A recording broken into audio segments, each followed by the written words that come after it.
America के हमले पर नेतन्याहू का बयान सामने आया है। शक्ति के माध्यम से शांति, पहले शक्ति आती है फिर शांति आती है। ट्रंप का फैसला बेहद ही साहसिक है, ये कहा नेतन्याहू ने। ये बड़ी खबर सामने आ रही है, हमले से इतिहास बदलेगा, नेतन्याहू ने कहा है। ये बड़ी खबर इस बीच जो सामने आ रही है, बेंजामिन नेतन्याहू का एक बड़ा बयान सामने आया अमेरिका के हमले के बाद, और उन्होंने कहा कि हमले से इतिहास बदलेगा और ट्रंप का फैसला बेहद ही साहसिक है। नेतन्याहू ने कहा, यह बड़ी खबर है, शक्ति के माध्यम से शांति की बात नेतन्याहू ने कही है। आरजू मेरी सहयोगी लगातार बनी हुई है। आरजू, इस बीच जिस तरीके से बेंजामिन नेतन्याहू का बयान सामने आया, जाहिर तौर पर जिस तरीके से इजराइल के समर्थन में अमेरिका ने यह हमला किया, उस हमले का स्वागत यहां पर बेंजामिन नेतन्याहू करते हुए नजर आए हैं। लेकिन इस बीच आरजू, क्या लगता है कि क्या ये लड़ाई अब और भी ज्यादा विध्वंसक होती हुई नजर आएगी?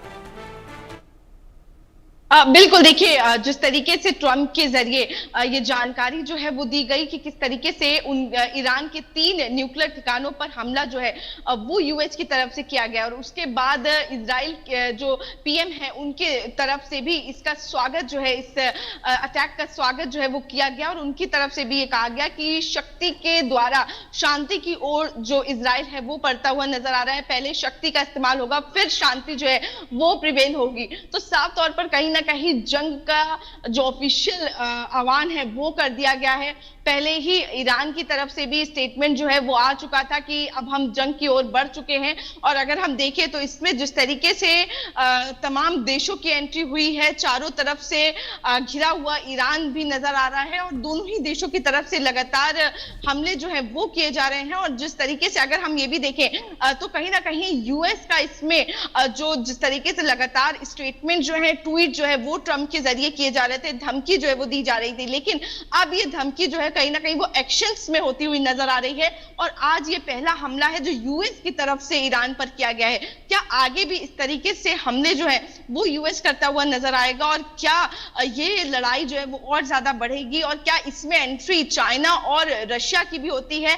तो ये देखने वाली बात होगी, और ये बेहद ज्यादा महत्वपूर्ण हो जाएगा कि आखिर किस तरीके से इन सभी चीजों पर एक सिनेरियो जो है वो निकल कर सामने आता है। फिलहाल अभी की बात करें तो सबसे महत्वपूर्ण रहेगा कि आखिर क्या ट्रंप जो है वो इस प्रेस कॉन्फ्रेंस में जानकारी देते हैं, क्योंकि लगातार जो विवाद है वो बढ़ता जा रहा है। ट्रंप की तरफ से जो ये 3 अटैक जो है वो ईरान के न्यूक्लियर बेस पर किए गए, जो न्यूक्लियर ठिकाने हैं उस पर किए गए, इसके बाद ईरान शांत बैठने वाला नहीं है, और ईरान की तरफ से भी लगातार हमले जो है वो किए जा रहे हैं। और आगे भी हम देखेंगे इसका जवाब जो है वो ईरान की तरफ से जरूर दिया जाएगा। बिल्कुल आरजू, फिलहाल बहुत शुक्रिया आपका जुड़ने के लिए और इन अपडेट्स के लिए भी।